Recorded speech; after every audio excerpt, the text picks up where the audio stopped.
Welcome in to Palmetto Sports Daily on this fine Tuesday. Caroline here, joined by Rick, Tegan, and Kevin. Guys, it's been only 2 days of the Carolina Panthers getting into their offseason, and we already appear to have one of the biggest questions of that offseason getting answered.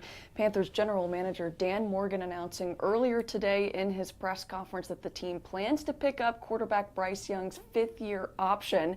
So that's extending a little bit of his rookie contract there. That means they have 2 more years before they would have to discuss anything beyond that 5th year, so they did not really allude to any kind of long-term plans or what exactly that would mean. Bryce just wrapped up his 3rd year as the team's quarterback. He was the #1 overall pick in the draft a couple years ago, and so his cap hit in his 4th year is going to be about $12 million, and then picking up that 5th-year options, the Panthers will be expected to owe him $26.5 million at the end of the 2027 season. So picking up that option keeps him in Charlotte through the end of 2027. And I mean, Bryce really had a breakout year. I mean, this was a year of his career with a lot more positives than the negatives that had kind of followed him since he entered the league a couple years ago.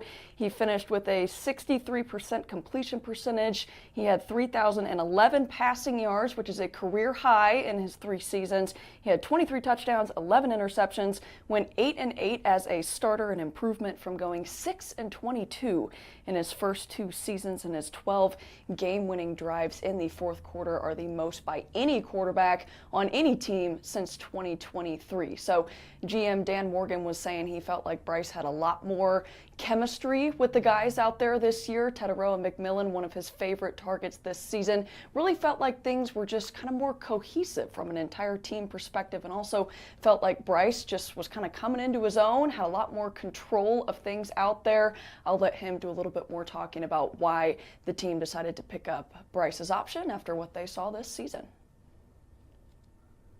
If you look at Bryce on a day-to-day basis out there, his work ethic out there, his ability to command the huddle out there, take control of the line of scrimmage, make the proper checks, make the proper protection calls, and then really having that translate into Sunday or Saturday or whenever we play. I just felt like he had a lot more command out there this year, and really just kind of like coming into his own and getting better every week, and just attacking every day. And that's really all you can ask for, just from any player, let alone your quarterback. Well, head coach Dave Canales was actually asked in his post-game press conference on Saturday night directly if he thought Bryce had earned his 5th-year option, and Dave very quickly said that's a conversation for the offseason and moved on and didn't comment on it. But clearly the ownership and the management of the Panthers do think that Bryce earned that 5th-year option. They plan to give it to him. Rick, your thoughts on that, and one of the players that Bryce ended up facing on Saturday in the Rams that we know pretty well here in the state of South Carolina. Yeah, well, the news that Bryce was going to get that his option picked up, that was floating around over the weekend. And yeah, he did show a lot of improvement this year. The only thing that concerns me about him is the consistency. What are you going to get from him on a week-to-week basis, a game-to-game basis? So if he can continue to show that improvement, I think he'll be all right, and the Panthers will, because they showed a lot of fight Saturday against the Rams. They just weren't able to close out. So those are the type games that you have to win, especially when you have home field advantage during the playoffs. Now, a guy on the L.A. Rams who had a big play on Saturday night, Kobe Durant, former South Carolina State cornerback. He intercepted one of Bryce Young's passes. So now they're moving on to the divisional round of the playoffs. So I had a chance to catch up with Kobe after the game. We talked about him returning to Charlotte and getting a victory because the Rams lost to the Panthers at Bank of America Stadium during the regular season. And I also talked to him about South Carolina State's success, the parade coming up, and he had a little message for the Bulldogs. Man, it mean a lot. First time I came, we lost. Second time we came, won, and it's a playoff game. Advanced. I had my family out there. A lot of people back home messaging me on Facebook, at me on Facebook. Carolina Panthers. I wonder what they got to say now. I wonder what they got to say. Though. It's all good, though. What's your message to all the Bulldogs in Orangeburg? Enjoy the parade, man. Enjoy it. I won my championship. Now, I'm watching from afar and watching the Bulldogs do what they got to do. All right. Thank you. And Kobe was on the 2021 SC State National Championship team, and you see him in Orangeburg from time to time, especially when the Rams are on a bye week. He loves coming back and being at his old stomping grounds and reliving his Bulldog glory. And, hey, we're going to be carrying the Bulldogs Championship Parade. It is going to be on the 21st of January. And we will have it live here on Palmetto Sports and Entertainment Network starting at 2 p.m. I'll be anchoring it along with my cohort here, Kevin Billadou. So, Kevin, are you all ready to go down and see the Bulldogs celebrate another national title? I mean, Rick and I with live mics as the parade's going on. I mean, this is must-see television. I can't imagine how you can not want to tune in and watch this next Wednesday.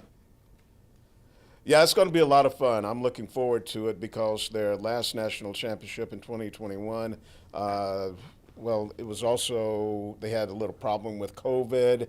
And so instead of having it in January, it was delayed until April. So this is a lot better.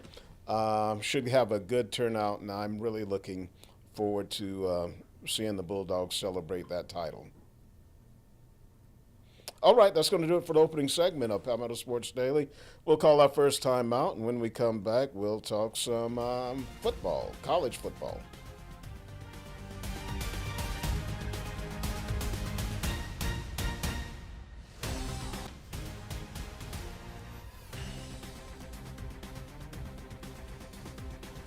And welcome back to Palmetto Sports Daily. We're going to talk some college football now, some transfer portal news.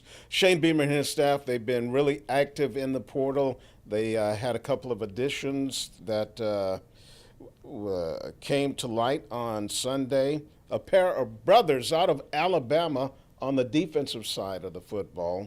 It's Kelby Drew, who was a four-star coming out of the state of Alabama. He spent 2 seasons at Florida, transferred to Alabama, and then his brother Kelby and Drew Collins, he was a 3-star prospect in the 2024 class, and he signed with Arkansas State. So although they went their separate ways to go to college, they will join forces again here in Columbia. And one of my favorite names out of the portal for the Gamecocks, Nitro Tuggle, a receiver. You can only imagine the type of NIL deals he'll receive. At last glance, USC had gotten 17 guys out of the portal, and they have 23 going in.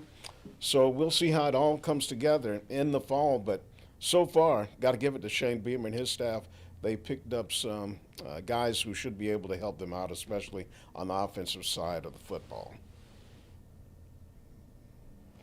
Yeah, it seems like there's been so much portal action after things got open and got rolling a couple weeks ago. It's honestly hard to keep up with all of it, but Clemson has been pretty active as well. Most of the Tigers' additions so far during the open period have been on defense, but Clemson officially picking up their first offensive player out of the transfer portal. That would be Chris Johnson Jr., a running back out of SMU.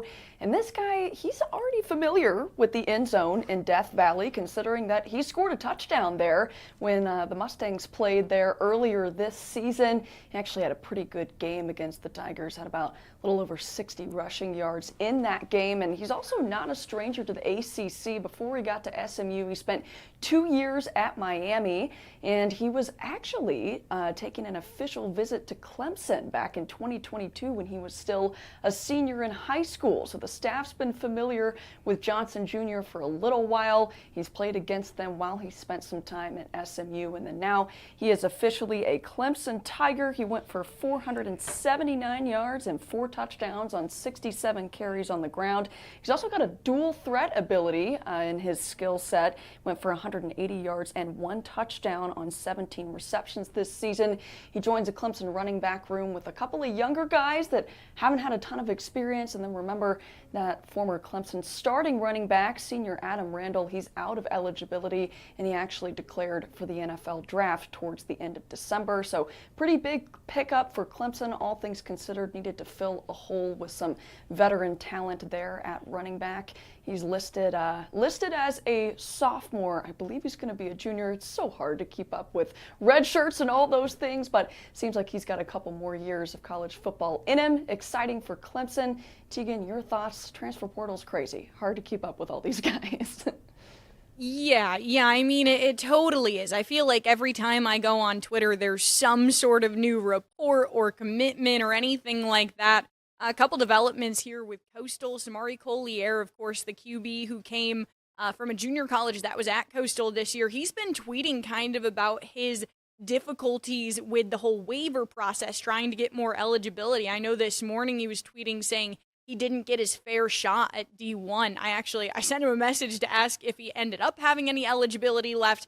He hasn't gotten back to me, but Coastal, you know, they have picked up a couple more commitments. Of course, they have plenty of Missouri State transfers following Ryan Beard, but also over the weekend, Trey Guerra.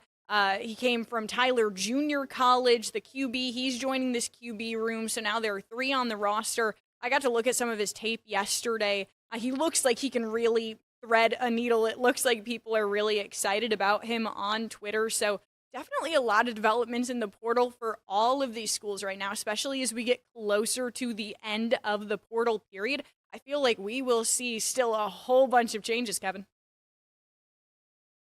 Yeah, and Guerra's a guy that had a lot of Power 4 conference offers from what I was reading. I think Florida State was among them. So that's a really good get for Coastal. He must be buying into what the new staff is selling and what they're going to be able to provide him. But I've really been impressed with what Clemson and South Carolina have been able to pull off in the portal. And I wanted to ask everyone, who do you think so far, as we get towards the end of this portal run, who do you think's had the better time in the portal so far, Tegan? Is it Clemson or South Carolina?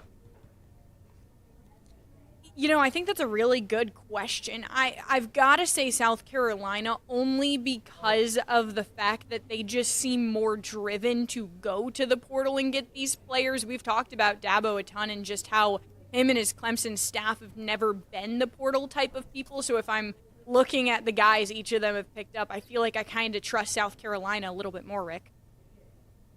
Yeah, I'm impressed that Dabo and his staff, that they're all in with the portal, and they're late to the party, but better late than never, right? I'll have to go with South Carolina only because a weakness for them, the offensive line, and they've picked up a number of old linemen. So I think I got to give the nod to the Gamecocks, but a tip of the cap to Dabo for finally getting in the portal. Yeah, I definitely agree. I mean, I do think Clemson's had a lot of action so far, and they've addressed a lot of their needs. They had several high-profile guys that ended up declaring for the draft on the defensive side of the ball, and they've really gone all in. I think the number is 10 guys defensively that they've brought in so far through the portal. That said, I do still think that they have a couple holes that they need to fill. They've got one of their best receivers ended up declaring for the draft as well. Are they going to go with one of the 2 guys that they have in the quarterback room right now, or are they going to try to bring in somebody that's been proven and had some experience as a starter? So I do still think that Clemson has a lot of questions that it needs to answer, right, in terms of getting guys before the portal window closes. However, I do think South Carolina has had a pretty solid run so far. Kevin? I'm going to say Clemson just because I refuse to let this be unanimous. We've got more to talk about here on Palmetto Sports Daily. We're going to talk some college baseball right after the break.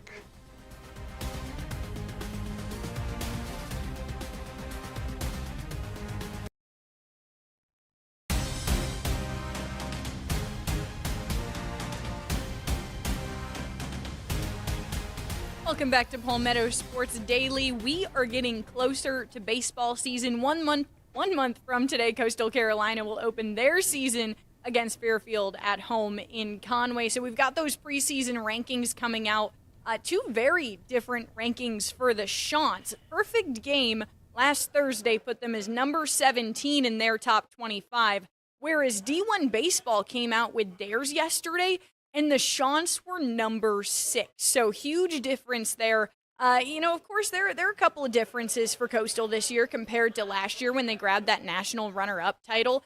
They lost some major players to the MLB draft, including catcher Caden Bodine, then right-handed pitchers Riley Eichhoff, Potok, and then also Jacob Morrison. But they have brought in some really top-notch recruits this year, a couple of transfers, and of course, head coach Kevin Schnall is still in charge of the program. He's going into year 2 in that head coaching role, but he's been with Coastal Carolina for well over a decade, working alongside Coach Gilmore and just learning from him. So he's got a ton of experience with this program. But I think that a lot of Coastal people they honestly felt really disrespected by these rankings, but at the same time, a lot of them just said, we know that these preseason rankings mean nothing. We learned that very clearly last year. I don't think the Chants were labeled as a top 10 team last year in the beginning of the preseason. So, for them, it's just a number, very different numbers, but still a number nonetheless. And I know that Clemson also getting into their spring training,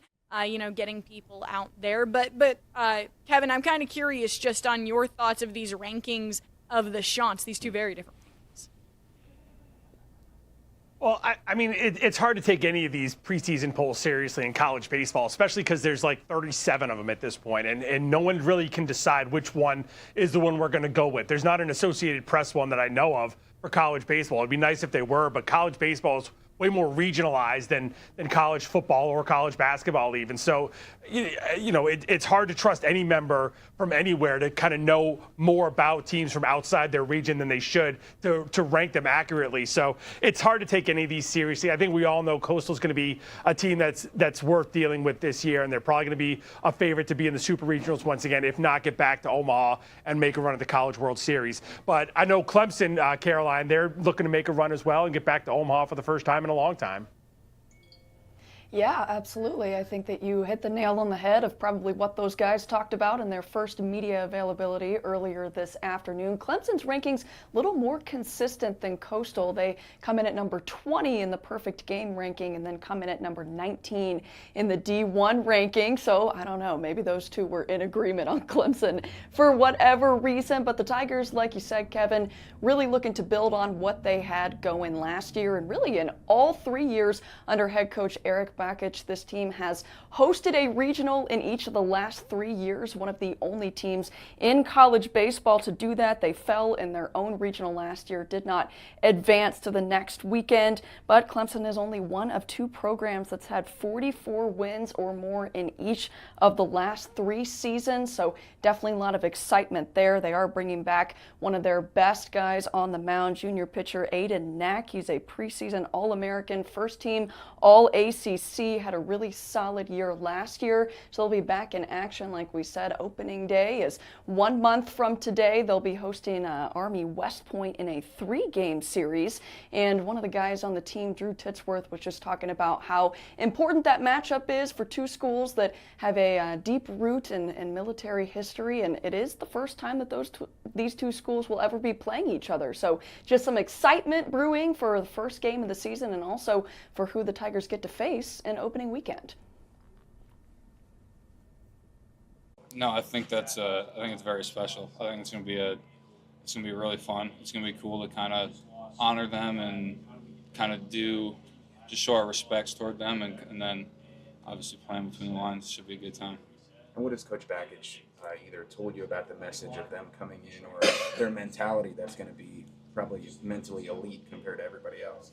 Yeah, he said, I mean, these guys are the leaders of our country. I mean, they're willing to put their bodies on the line, and then they also play baseball. Like these guys are our future heroes. So they're going to be ready to go.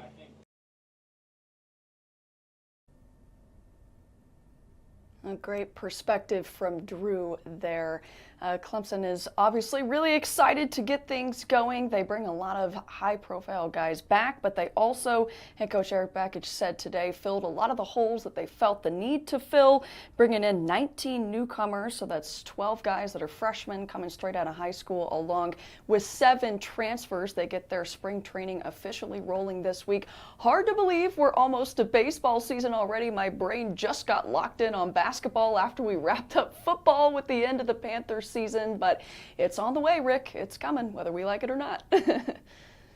Yeah, well, here are my thoughts on these baseball polls. In past years, I drive myself crazy bouncing back and forth, but over the last couple of years, I go with D1. They seem to be more consistent. I mean, look at this. I mean, a difference of 11 spots, Clemson in the top 10 in one and not in the top 15 in the other. It's madness. Okay, speaking of madness, we got to stop right now. Take a break. We'll be right back.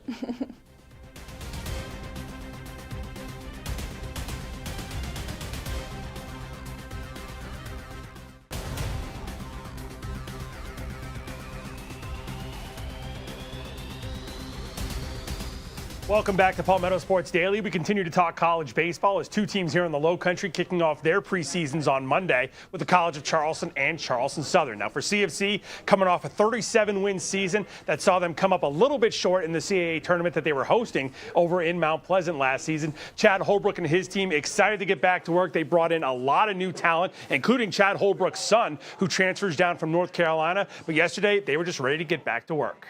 You know, we get to get out here as a team, and opening day's a little bit more than a month away, and it's an exciting time for our players. As it is for every college baseball player around the country, getting out on the field today as a team and starting a journey. I guess starting. You know, I think our thought for the day is, you know, one great journey starts with one small step. So one small step today, and hopefully have a productive day and get our legs under us a little bit and get ready for opening day. Yeah, I'm really excited. We got a lot of a big core, really good core guys coming back. We got a lot of new guys, a lot of very talented new guys. It seems like every single year we get way more talented new guys, which is really exciting. So I'm just really excited to get another season started away. So CFC opens up the season February 13th when they play host to Rutgers. Charleston Southern also kicking off practice yesterday. They're coming off a 31-win season under first-year head coach Carl Kuhn as he enters his 2nd season. So the Bucs looking to make some big-time improvements this year. We're going to hear from CSU coming up tomorrow here on Palmetto Sports Daily. That's going to do it for today. Don't forget to download the podcast if you get a chance, and we will see you right back here tomorrow. Have a great rest of your day.